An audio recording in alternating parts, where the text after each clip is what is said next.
मैं जोगी सर और जोगी की यूट्यूब चैनल में आप सबका फिर से स्वागत है। आज मैं आप लोग के लिए एक नया टॉपिक लेकर आया हूँ। टॉपिक का नाम है प्रोटीन। देख सकते हैं क्या नाम है टॉपिक का, प्रोटीन, है ना। अब प्रोटीन के बारे में आप सब जानते हैं। इससे पहले मैंने अपने पिछले वीडियो में बताया था कार्बोहाइड्रेट के बारे में, अब मैं बताने वाला हूँ प्रोटीन के बारे में। ठीक है, तो प्रोटीन पढ़ने से पहले हम कुछ इंपॉर्टेंट टॉपिक है जिसके बारे में डिस्कस करेंगे, उसको देख लेते हैं। प्रोटीन के अंतर्गत हम क्या क्या डिस्कस करेंगे, सिनॉप्सिस देखते हैं, है ना। ये सिनॉप्सिस हम देखते हैं। तो सबसे पहले प्रोटीन का क्या देखेंगे, इंट्रोडक्शन। उसके बाद प्रोटीन का हिस्ट्री देखेंगे। उसके बाद प्रोटीन का केमिकल कॉम्पोजिशन, कौन कौन से केमिकल से ये प्रोटीन जो है मिलकर बना हुआ होता है। उसके बाद हम देखेंगे ये जो प्रोटीन है उसका क्लासिफिकेशन क्या होता है और उसकी संरचना क्या होता है, और लास्ट में देखेंगे इसका फंक्शन, प्रोटीन का कार्य। सो स्टूडेंट, मैं आपको बताना चाहूंगा, मैंने ये प्रोटीन का टॉपिक लाया हूं आप लोग के लिए। तो इसमें मैंने बहुत सारे चीजों को कलेक्शन करके लाया है ना। दूसरे वीडियो में आप देखेंगे या दूसरे लेक्चर में देखेंगे तो ये सारे कलेक्शन एक साथ आपको देखने को नहीं मिलेगा। तो प्लीज आप लोग वीडियो को पूरा वॉच करेंगे और हो सके तो इसका नोट्स भी बना लेंगे, है ना। तो आज हम सबसे पहले आते हैं प्रोटीन का इंट्रोडक्शन की ओर, है ना। ये प्रोटीन का इंट्रोडक्शन देखते हैं, प्रोटीन क्या चीज होता है। तो प्रोटीन इज ए बायोमॉलिक्यूल्स, है ना। प्रोटीन क्या है, बायोमॉलिक्यूल्स है। और बायोमॉलिक्यूल्स क्या चीज होता है मैंने अपने पिछले वीडियो में बताया था, है ना। तो प्रोटीन एक क्या होता है, बायोमॉलिक्यूल्स होता है which is made up carbon, hydrogen, oxygen and nitrogen. तो स्टूडेंट, ये क्या होता है, प्रोटीन जो एक बायोमॉलिक्यूल्स होता है जो कि कार्बन, हाइड्रोजन, ऑक्सीजन और नाइट्रोजन से मिलकर बना हुआ होता है। जैसे कि पिछले वीडियो में हमने कार्बोहाइड्रेट पढ़े थे, तो कार्बोहाइड्रेट किससे मिलकर बना हुआ था, कार्बन, हाइड्रोजन, ऑक्सीजन से, CHO से मिलकर बना हुआ था। अभी जो प्रोटीन होता है उसमें एक एक्स्ट्रा चीज होता है, वो है नाइट्रोजन, है ना। नाइट्रोजन से मिलकर बना हुआ होता है ये। Some time phosphate group also present, और कहीं कहीं पर क्या होता है, यहाँ पर फास्फेट जो ग्रुप होता है वो इसमें प्रेजेंट होता है। तो स्टूडेंट, ये कहलाता है आपका प्रोटीन। आगे और हम देखते हैं तो क्या होता है, which two or more than two molecule, ठीक है, when two or more than two molecule of amino acid are combined when it is also called protein, ठीक है। तो यहाँ पर क्या होता है, दो या दो से अधिक मॉलिक्यूल्स क्या होते हैं, एमिनो एसिड के इसमें क्या होते हैं, जुड़े हुए होते हैं। समझ में आ गया, दो एमिनो एसिड होगा या तो फिर दो से ज्यादा एमिनो एसिड इसमें जुड़ा हुआ होगा, इसी को क्या बोलते हैं, हम प्रोटीन बोलते हैं। और क्या होता है, protein is a polymer of amino acid, ठीक है। स्टूडेंट, समझ में आया क्या होता है, प्रोटीन जो होता है, protein is a polymer of amino acid. तो जो प्रोटीन होता है वो एमिनो एसिड का क्या होता है, पॉलीमर होता है। कहने का मतलब इसका बहुलक होता है, एमिनो एसिड का बहुलक होता है कौन, प्रोटीन। और क्या होता है, प्रोटीन अणु में, प्रोटीन अणु जो होते हैं, यानी कि ये प्रोटीन का मॉलिक्यूल्स होते हैं, प्रोटीन का अणु होता है, उस प्रोटीन के अणु में क्या होते हैं, एमिनो एसिड जो होता है वो पेप्टाइड बॉन्ड के द्वारा क्या होता है, जुड़े हुए होते हैं। तो क्या हो जाता है, जो एमिनो एसिड जो होता है ये कंबाइन होता है ना, ये एमिनो एसिड यहाँ पर लिखते हैं कंबाइन होता है एमिनो एसिड, दो या दो से अधिक। तो जो दो या दो से अधिक जो एमिनो एसिड होता है वो क्या करता है ना, पॉलीपेप्टाइड बॉन्ड के द्वारा एक दूसरे से जुड़े हुए होते हैं। ये कहलाता है आपका प्रोटीन। स्टूडेंट, हमको क्या पढ़ना है, प्रोटीन पढ़ना है ना। तो प्रोटीन पढ़ने के लिए हमको पहले एमिनो एसिड को समझना पड़ेगा, ठीक है। तो हम सबसे पहले एमिनो एसिड को समझ लेते हैं। एमिनो एसिड क्या चीज होता है, ये दिख रहा है एमिनो एसिड, है ना। उसका संरचना मैंने यहाँ बना दिया हूँ, ठीक है। इसको समझ लेते हैं एमिनो एसिड क्या चीज होता है। तो amino acid is a organic compound, ठीक है। एमिनो एसिड क्या होता है, ऑर्गेनिक कंपाउंड होता है, यहाँ पर लिखा हुआ है ऑर्गेनिक कंपाउंड, ठीक है। तो एमिनो एसिड एक ऑर्गेनिक कंपाउंड होता है जो कि क्या करता है, दो क्रियात्मक समूह से मिलकर बना हुआ होता है, ठीक है। Amino acid is a organic compound and two functional group, है ना। तो ये क्या होता है, दो फंक्शनल ग्रुप से या दो क्रियात्मक समूह से मिलकर बना हुआ होता है। पहला क्रियात्मक समूह है एमिनो ग्रुप, ये दिख रहा है आपके सामने एमिनो ग्रुप, ये पहला क्रियात्मक समूह है जिसको CH3 के नाम से जाना जाता है, ठीक है। दूसरा है कार्बोक्सिल ग्रुप, समझ में आ रहा है। दूसरा है कार्बोक्सिल ग्रुप, जिसको क्या लिख सकते हो, COOH लिख सकते हैं, जो संरचना में आपको यहाँ दिखाई देगा। ठीक है, अब हम आ जाते हैं इसकी संरचना में, एमिनो एसिड का स्ट्रक्चर ऑफ एमिनो एसिड देखते हैं तो क्या होता है। यहाँ पर हमको एक सेंट्रल में कार्बन दिखता है, ठीक है, ये सेंट्रल कार्बन है, इसी को अल्फा कार्बन के नाम से भी जाना जाता है। क्या कार्बन से नाम से, अल्फा कार्बन के नाम से भी जाना जाता है सेंट्रल कार्बन को, और ये हाइड्रोजन यहाँ पर जुड़ा हुआ होता है। ठीक है, और नीचे में क्या जुड़ा हुआ है, R जुड़ा हुआ है। ठीक है, ये R जो है क्या होता है, वेरिएबल R ग्रुप होता है। ठीक है, मतलब यहाँ पर कोई दूसरा ग्रुप और यहाँ पर जुड़ सकता है, R का मतलब ये होता है। एक साइड आपको दिख रहा होगा अमीनो ग्रुप दिख रहा होगा, दूसरे साइड कार्बोक्सिल ग्रुप दिखाई दे रहा होगा, यही कहलाता है एमिनो ग्रुप। मतलब एक कार्बोक्सिल ग्रुप क्या होता है, दूसरे कार्बोक्सिल ग्रुप से जुड़ा हुआ होता है, यही कहलाता है एमिनो एसिड। जैसे कि मैं बताया, ये एक ऑर्गेनिक कंपाउंड है जिसमें क्या होता है, ये दो फंक्शनल ग्रुप से मिलकर बना हुआ होता है। पहला फंक्शनल ग्रुप क्या है, एमिनो ग्रुप, दूसरा फंक्शनल ग्रुप क्या है, कार्बोक्सिल ग्रुप। तो यहाँ पर देख रहा होगा एमिनो ग्रुप का क्या मतलब होता है, CH3। तो ये CH3 क्या होता है ना, यहाँ से ये हो जाएगा आपका एमिनो ग्रुप। ठीक है, ये हो गया आपका एमिनो ग्रुप। और क्या होता है कार्बोक्सिल ग्रुप, क्या है, COO और H, ये क्या कहलाता है आपका, ये पूरा आपका कहलाता है कार्बोक्सिल ग्रुप। ठीक है, मतलब इसमें क्या होता है, एक जो क्या होता है फंक्शन ग्रुप होता है यानी कि कार्बोक्सिल ग्रुप होता है, दूसरे फंक्शन ग्रुप यानी कि क्रियात्मक समूह यानी कि एमिनो ग्रुप से जुड़ा हुआ होता है, यही कहलाता है एमिनो एसिड। ठीक है, आगे और देखते हैं। क्या बताया था कि जो पहले ये जो प्रोटीन पढ़ना है उसके पहले हम एमिनो एसिड को समझना जरूरी बताया। ठीक है, तो एमिनो एसिड के बारे में बताया था संरचना बना के, उसके बाद मैं यहाँ पर कुछ चित्र बनाया हूँ, यहाँ पर देख रहा होगा डायग्राम, स्ट्रक्चर है ये पॉलीपेप्टाइड चेन का। ठीक है, और यहाँ दिख रहा होगा प्राइमरी स्ट्रक्चर दिख रहा होगा एमिनो एसिड का। तो सबसे पहले जो एमिनो एसिड जो होता है, एमिनो एसिड क्या होता है, ये श्रृंखला के रूप में होता है ना। कैसे होता है, एमिनो एसिड जब होता है या एमिनो अम्ल आपस में श्रृंखलाबद्ध होकर क्या बनाता है, प्रोटीन बनाता है ना। तो ये देख रहे हैं यहाँ एमिनो एसिड दिख रहा है, ये गोल गोल दिख रहा है, वो क्या है, एमिनो एसिड है। और ये जो बीच में जो बॉन्ड दिख रहा है वो क्या है, पेप्टाइड बॉन्ड है।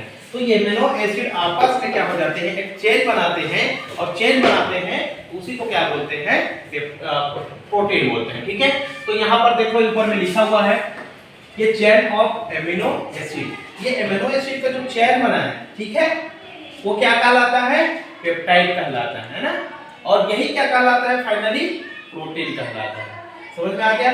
तो ये एमिनो एसिड आपस में क्या होता है, पेप्टाइड बॉन्ड द्वारा जुड़कर क्या बनाते हैं, एक श्रृंखला बनाता है, इसी को क्या बोलते हैं हम, प्रोटीन कहते हैं। और उसी प्रोटीन का ये क्या है, प्राइमरी संरचना। यहाँ पर देखते हैं तो ये पेप्टाइड आपको दिखाई दे रहा है ना। तो ये एक और क्या होना है डायग्राम में, एन टर्मिनस है ना, दूसरे और क्या है, सी टर्मिनस। ठीक है, सी टर्मिनस और ये एन टर्मिनस। यहाँ पर आपको ये CH से NH3 जुड़ा हुआ होगा, प्लस एन यहाँ पर दिखाई दे रहा होगा, और यहाँ पर ये R1 दिखाई दे रहा है, R1 R2 और ये R3 और ये R4। तो इससे क्या होता है, R का मतलब मैं बताया था, R का मतलब पिछले वीडियो में बताया था, वेरिएबल R ग्रुप्स, मतलब ये R में एक दूसरा ग्रुप भी जुड़ सकता है। यहाँ पर एक दूसरा ग्रुप है, यहाँ पर तीसरा ग्रुप है R3, और यहाँ R4, यहाँ पर चौथा ग्रुप जुड़ा हुआ है। तो इस प्रकार से क्या होता है, ये पॉलीपेप्टाइड का एक श्रृंखला बन जाता है। इसके बाद मैं कुछ थ्योरी बनाना चाहूंगा इसी में। तो होता क्या है, नेचर में 300 प्रकार के एमिनो एसिड पाया जाता है। कितने प्रकार का, 300 प्रकार का, है ना। इसको समझाने के लिए यहाँ बताता हूँ मैं, नेचर में क्या होता है, 300 टाइप के क्या पाया जाता है, एमिनो एसिड पाया जाता है। समझ में आ गया। प्रकृति में 300 प्रकार के एमिनो एसिड पाया जाता है, जिसमें से केवल 20 प्रकार के जो एमिनो एसिड होता है वो प्लांट और एनिमल सेल में प्रेजेंट होता है। कितने प्रकार का, 20 टाइप का। 20 टाइप का जो एमिनो एसिड होता है वो प्लांट और एनिमल सेल में, प्लांट सेल और एनिमल सेल में प्रेजेंट होते हैं। समझ में आ रहा है। है ना। 300 में से केवल 20 टाइप के जो अमीनो एसिड है वो प्लांट एनिमल में प्रेजेंट होता है, समझ में आ रहा है। और यही जो अमीनो एसिड होता है ना, वो श्रृंखलाबद्ध होकर चैन बनाकर क्या बनाता है, प्रोटीन का निर्माण करता है, ठीक है। अमीनो एसिड प्रोटीन का संरचनात्मक इकाई होता है और अमीनो एसिड ही क्या होता है, प्रोटीन का संरचनात्मक यूनिट होता है, स्ट्रक्चर यूनिट होता है, और अमीनो एसिड जो होता है, ठीक है, समझ में आ गया। आगे जब हम देखते हैं, ठीक है, तो क्या होता था, जीव में पाए जाने वाला जो 20 प्रकार के अमीनो अम्ल में से 10 प्रकार के जो अमीनो अम्ल है वो हमारा शरीर प्रत्यक्ष या अप्रत्यक्ष रूप से पौधों से प्राप्त करता है, समझ में आ रहा है। 20 प्रकार के अमीनो अम्ल प्लांट और एनिमल सेल में पाया जाता है, तो बता रहा, और 20 में से 10 जो अमीनो एसिड है, समझ में आ रहा है, 20 में से 10 अमीनो एसिड जो होता है प्रत्यक्ष डायरेक्ट या इनडायरेक्ट जो पौधा होता है, प्लांट होता है, वहां से प्राप्त करता है, समझ में आ रहा है। यानी कि क्या होता है, ये मनुष्य और अन्य जो स्तनी की कोशिका होती है वहां पर निर्मित नहीं किया जा सकता, ठीक है, मतलब बॉडी में वो नहीं बढ़ रहा है, इसलिए क्या करता है, इस अमीनो एसिड को क्या करता है, पौधे से वो प्राप्त करता है, कोई भी प्लांट से, सोर्स से, ठीक, समझ में आ रहा है। इसलिए इसी क्या बोलते हैं, इस 10 अमीनो एसिड को क्या बोला जाता है, एसेंशियल अमीनो एसिड के नाम से जाना जाता है, अनिवार्य अमीनो अम्ल के रूप में जाना जाता है इसको, ठीक है, समझ में आ गया। अब जो इसके बाद बचता है 10 अमीनो एसिड, ये तो 10 अमीनो एसिड क्या कहलाता है, एसेंशियल होता है, एसेंशियल होता है ना, मतलब क्या होता है, ये अनिवार्य होता है, समझ में आ रहा है। क्योंकि क्यों अनिवार्य होता है, क्योंकि हमारे शरीर में ये नहीं बनता, इसलिए हम इसको पौधे से प्राप्त करते हैं, डायरेक्टली या इनडायरेक्टली। अब 10 प्रकार के जो बाकी अमीनो एसिड होता है ना, और जो बच गया है 10 प्रकार के अमीनो एसिड, ये 10 प्रकार के जो अमीनो एसिड होता है वो क्या नॉन एसेंशियल होता है, नॉन एसेंशियल होता है, ठीक है, समझ में आ गया। अनिवार्य होता है, क्यों, क्योंकि ये क्या होता है, जंतु कोशिका के द्वारा क्या होता है, निर्मित किए जा सकते हैं, समझ में आ रहा है। क्योंकि इनका क्या होता है, हमारे शरीर में ये ऐसे अमीनो एसिड होते हैं, है ना, जो क्या करते हैं, जिनका संश्लेषण सभी जो स्तनी होता है वहां पर किया जाता है, मतलब ये अपने बॉडी में ऑटोमेटिक बना लेता है इस 10 अमीनो एसिड को, इसलिए वो नॉन एसेंशियल कहते हैं, अनिवार्य कहते हैं, कि ये शरीर में बन जाता है, और ये वाला जो होता है एसेंशियल होता है वो शरीर में नहीं बनता, समझ में आ रहा है। और मैं इसका एग्जांपल बता देता हूं आपको, एसेंशियल जो अमीनो एसिड होता है उसका कुछ एग्जांपल है, जैसे कि एग्रीनाइन, है ना, हिस्टिडाइन, ल्यूसीन, है ना, और वायलिन, ये सब क्या है, एसेंशियल है, जो हम पौधे से प्राप्त करते हैं किसी माध्यम से, समझ में आ रहा है, डायरेक्टली या इनडायरेक्टली। इसके अलावा मेथियोनिन हो सकता है,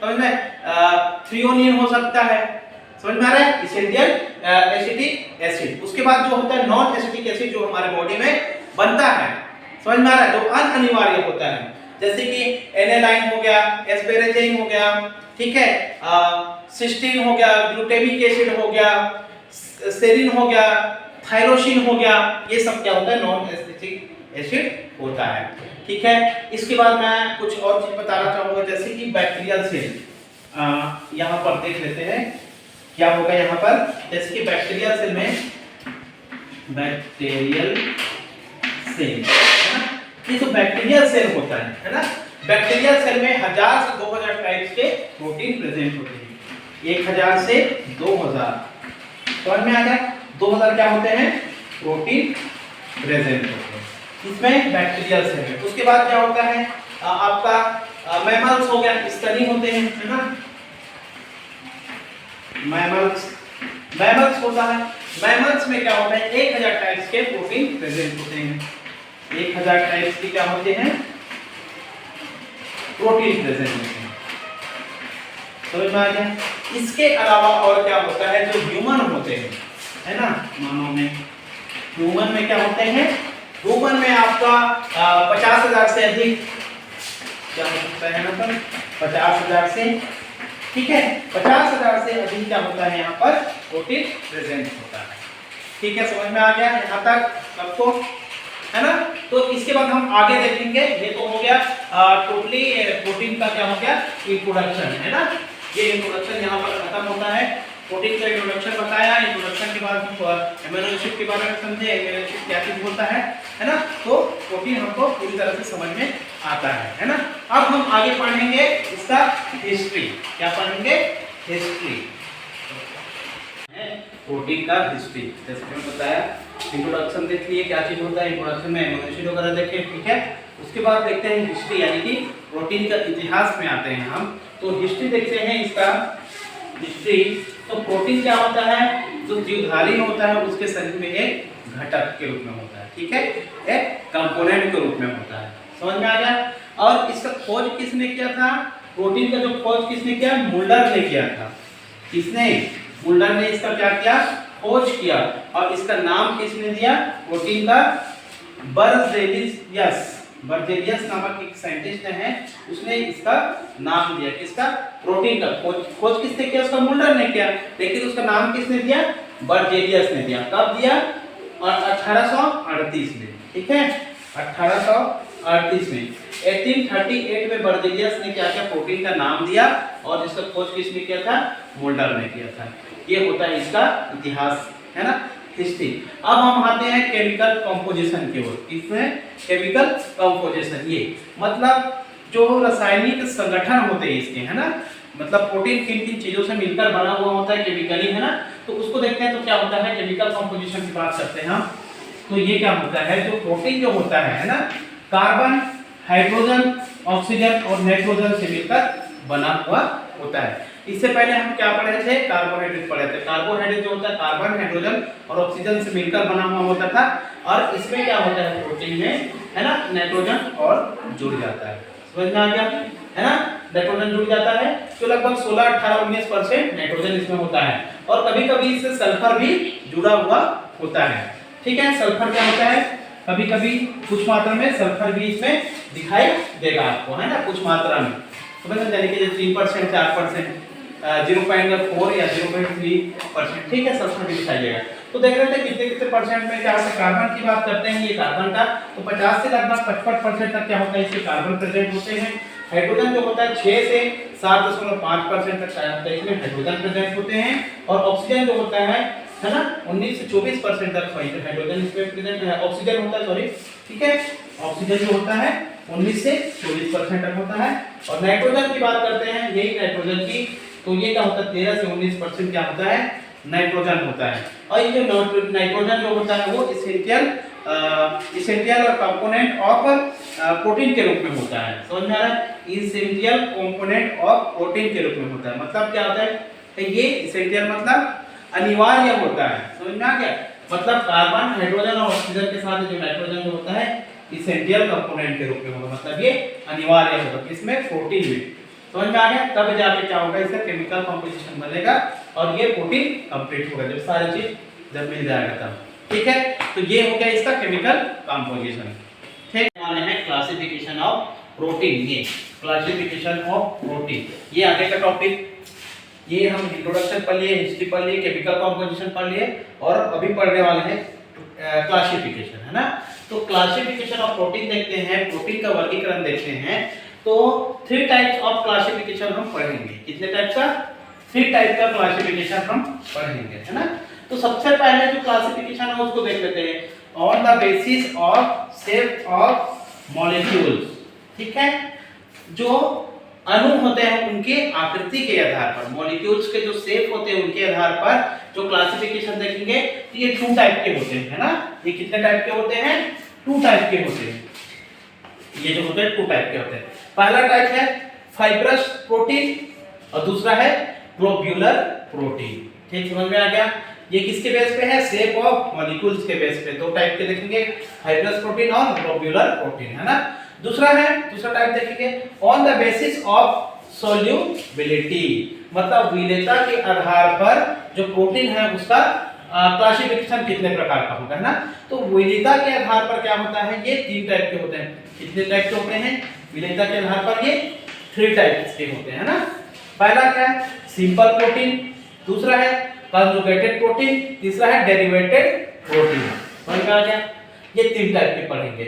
और तीसरा टॉपिक है इसमें on the basis of amino acid, जो अमीनो अम्ल है उसके आधार पर जो प्रोटीन का क्लासिफिकेशन है उसको देखेंगे। ठीक है, तो एमिनो एसिड की बेस पे क्या होता है, इसका क्लासिफिकेशन 2 टाइप का होता है। कितने टाइप का, ये 2 टाइप का।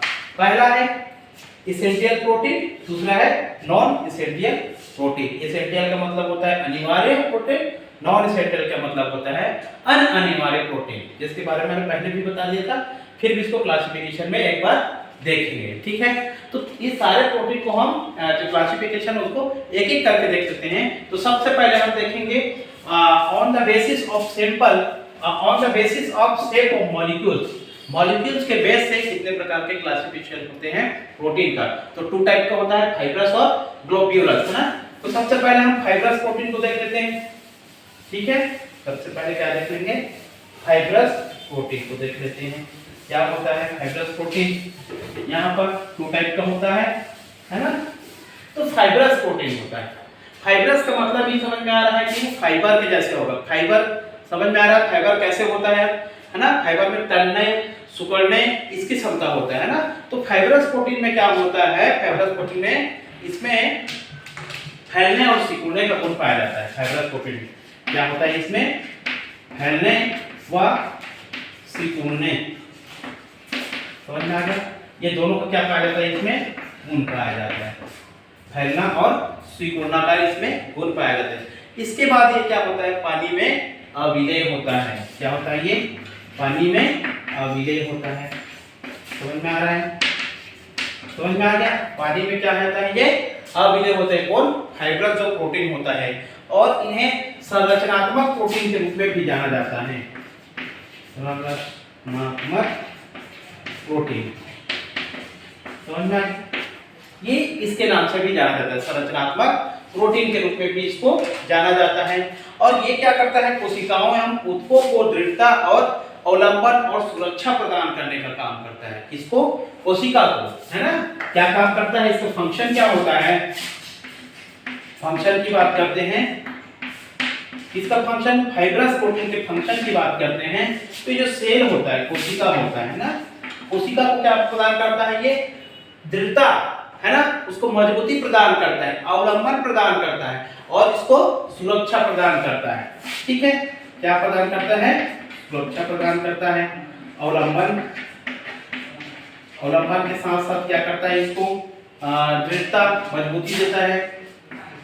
ठीक है, तो ये सारी चीज करता है और फाइब्रस जो प्रोटीन होता है।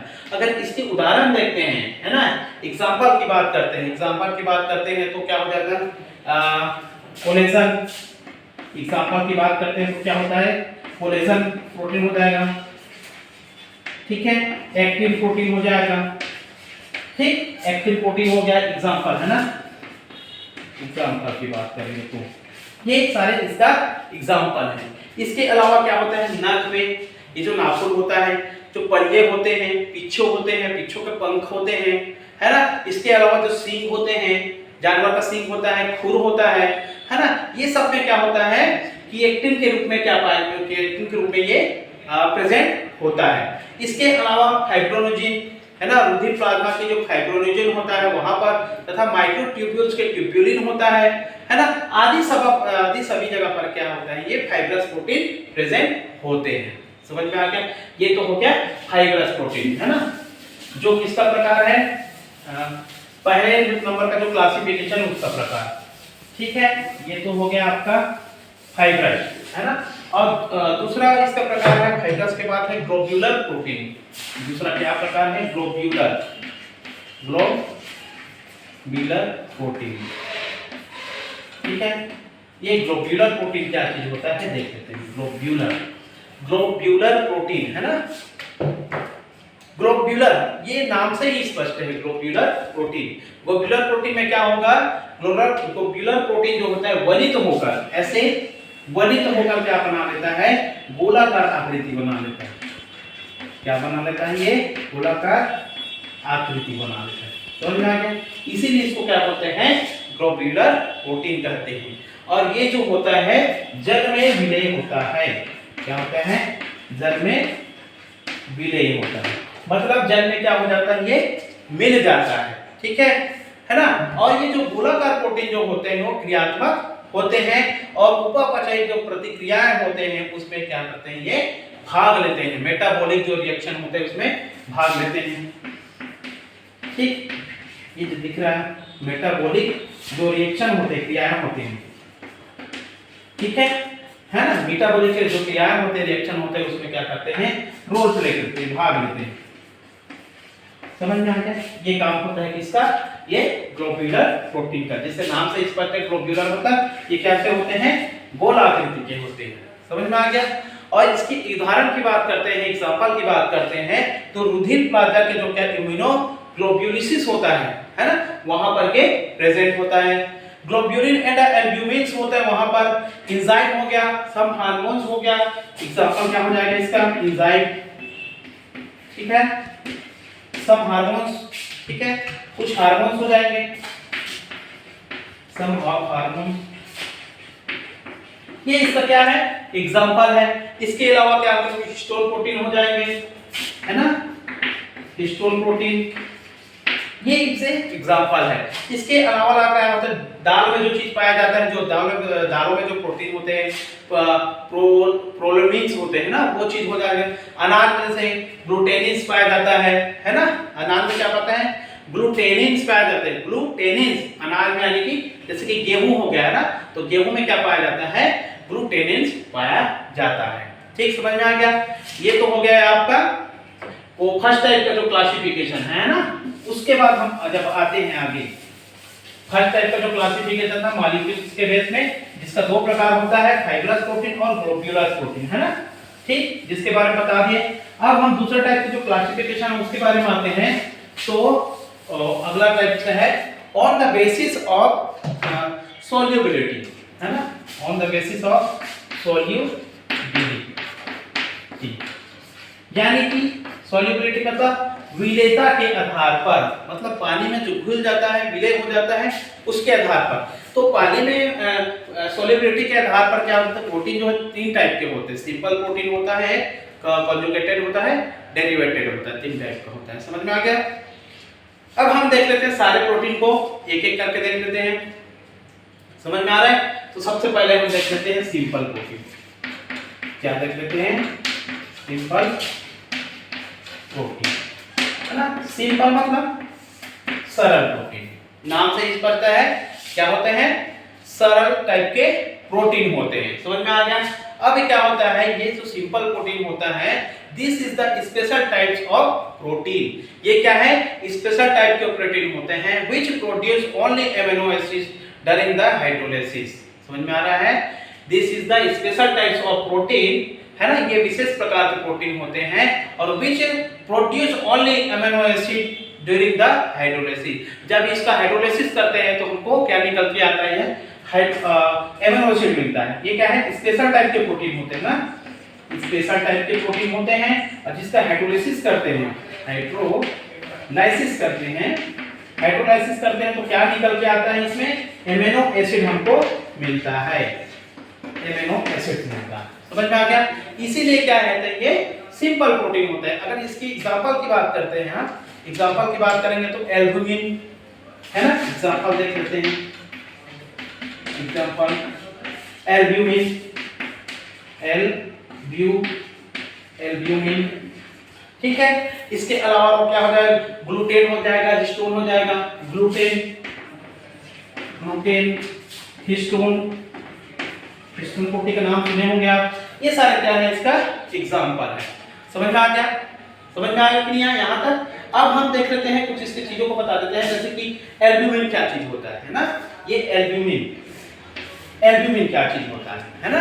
एल्ब्यूमिन के बारे में बता देते हैं, दो एग्जांपल के बारे में, क्या चीज होता है एल्ब्यूमिन। तो एल्ब्यूमिन क्या होता है, albumin soluble in water, acid and base, ठीक है। इसमें एल्ब्यूमिन क्या होता है, सॉल्युबल होते हैं किसमें, वाटर में, सॉल्युबल होते हैं किसमें, वाटर में, एसिड में और बेस में, ठीक है ना मामा, समझ में आ रहा है ना, ठीक है।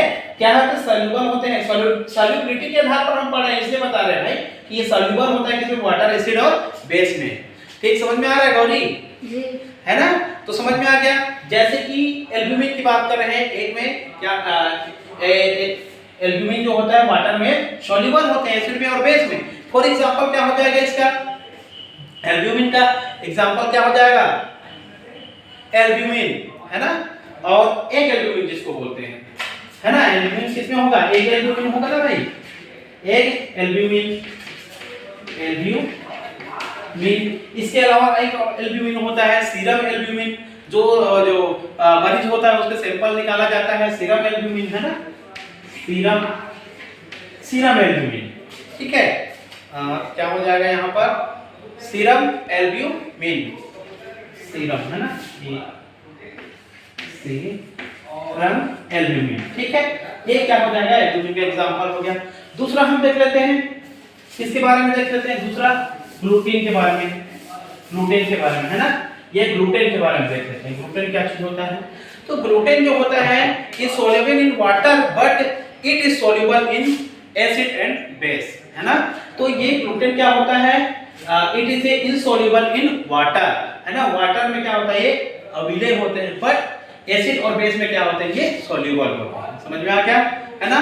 एग्जांपल क्या होता है, ग्लूटेन, एग्जांपल क्या हो जाएगा, ये ग्लूटेन की बात करते हैं तो क्या होता है, इनसोल्युबल होता है, इनसोल्युबल होता है किसमें, वाटर में, है ना? और जो एसिड और बेस होते हैं, एसिड और बेस में क्या होते हैं, ये सोल्युबल होते हैं, ठीक है, समझ में आ गया। और क्या बोल रहे थे, इसके एग्जांपल की बात करते हैं, ग्लूटेन, ग्लूटेन क्या चीज होता है, एग्जांपल की बात करते हैं। ग्लूटेन बताया है, ग्लूटेन किसमें होता है, ग्लूटेन में किसमें बताया था, जो खाद्य चीज होते हैं, खाने की सामग्री होता है ना ग्लूटेन, जैसे कि गेहूं, व्हीट, है ना? गेहूं में क्या होता है, ग्लूटेन प्रेजेंट होता है। जब गेहूं को हम गूंथते हैं तो क्या होता है, वो चिपक जाता है पूरे अच्छी तरह से, है ना? तो वही चीज उसमें क्या होता है ना, ग्लूटेन होता है, और उसको क्या करते हैं, रिमूव कर दिया जाता है। जैसे कि ग्लूटेन को लोग खाना पसंद नहीं करते हैं, तो क्या करते हैं, ग्लूटेन फ्री आटा, ग्लूटेन फ्री मैदा ऐसे करके मार्केट में आता है ना, वो चीज हो गया। तो ये समझ में आया सिंपल प्रोटीन क्या होता है। अब हम आगे पढ़ेंगे कंजुगेटेड प्रोटीन। ये तो पहला टाइप से हो गया सोल्युबिलिटी का, है ना? क्लासिफिकेशन पढ़ रहे हैं, ठीक है। फिर ऐसे क्लासिफिकेशन पढ़ेंगे, तो मैं आपको अभी दूसरा नंबर का क्लासिफिकेशन बता रहा हूं, ठीक।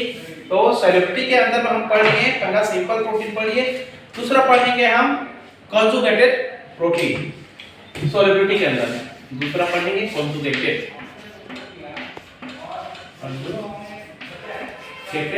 प्रोटीन, ठीक है। कंजुगेटेड मतलब क्या होता है, संयुग्मित, ठीक है। कंजुगेटेड का मतलब क्या होता है, संयुग्मित, संयुग्मित प्रोटीन के बारे में पढ़ लेंगे, है ना?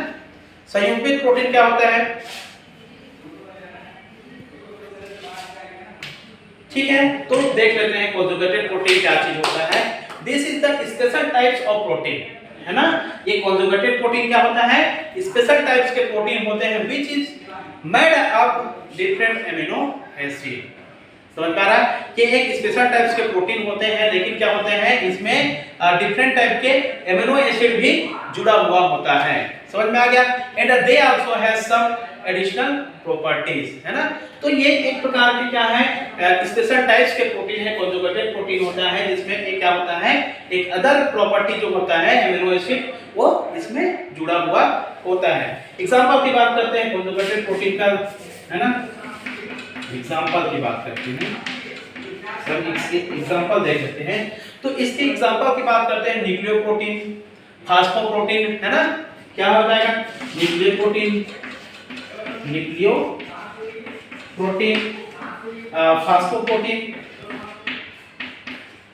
फास्फोप्रोटीन, ये क्या है, इसके एग्जांपल है। इसके अलावा क्या होता है, ग्लूकोप्रोटीन, है ना? क्या हो जाएगा, ग्लूकोप्रोटीन, और इसके अलावा क्रोमोप्रोटीन, ये हो गया क्रोमोप्रोटीन, ठीक है। क्रोमोप्रोटीन अब देख लेते हैं, ये इसका एग्जांपल हो गया। इसका मतलब कंजुगेटेड प्रोटीन का मतलब क्या बताते हैं, ये स्पेशल टाइप्स के प्रोटीन है जिसमें क्या होता है एमिनो एसिड क्या होता है ना, स्पेशल प्रॉपर्टी के रूप में जुड़ा हुआ होता है। For example nucleoprotein, phosphoprotein, glucoprotein, chromoprotein. तो एक तो प्रोटीन के बारे में बता देते हैं, न्यूक्लियोप्रोटीन क्या होता है ना। हम न्यूक्लियोप्रोटीन के बारे में बता देते हैं, न्यूक्लियोप्रोटीन क्या चीज होता है। तो nucleoprotein is a water soluble molecule, ठीक है। न्यूक्लियोप्रोटीन क्या है, it is a water soluble molecules and it has special phosphate group, है ना। इसमें फास्फेट ग्रुप भी जुड़ा हुआ होता है। एग्जांपल सेल न्यूक्लियस, जैसे कि इसका एग्जांपल क्या होगा न्यूक्लियोप्रोटीन का, सेल न्यूक्लियस। एग्जांपल की बात करें सेल न्यूक्लियस। सेल न्यूक्लियस में क्या होता है, जिसके डीएनए आरएनए, ठीक है। तो डीएनए आरएनए में क्या होता है, न्यूक्लियोप्रोटीन होते हैं। समझ में आ गया, है ना। उसके बाद हम बता देते हैं फास्फोप्रोटीन के बारे में बताते हैं। न्यूक्लियोप्रोटीन के बारे में बाद में बता देते हैं फास्फोप्रोटीन क्या चीज होता है ना। फास्फोप्रोटीन क्या होता है, this also water soluble and it's has special phosphorus acid, है ना। इसमें क्या होते हैं, ये वाटर सोल्यूबल तो होते हैं। फास्फोप्रोटीन जो होते हैं कैसे होते हैं, ये वाटर सोल्यूबल तो होते हैं, समझ में आ रहा है, वाटर सोल्यूबल होते हैं। प्लस इसमें क्या होते हैं, स्पेशल फास्फोरस एसिड इसमें प्रेजेंट होते हैं। क्या होते हैं, फास्फोरस एसिड इसमें प्रेजेंट होते हैं। समझ में आ रहा है। फॉर एग्जांपल की बात करते हैं तो कैसिन, है ना, क्या होते हैं, इसकी एग्जांपल की बात करते हैं। एग्जांपल की बात करते हैं तो क्या हो जाएगा, कैसिन, ठीक है। कैसिन के बारे में आप जानते होंगे। कैसिन किसमें होता है, मिल्क में होता है ना। इसके अलावा और एग्जांपल की बात करते हैं तो क्या, वेटेलाइन, है ना, वेलेटाइन, क्या हो जाएगा, वेटेलाइन, है ना।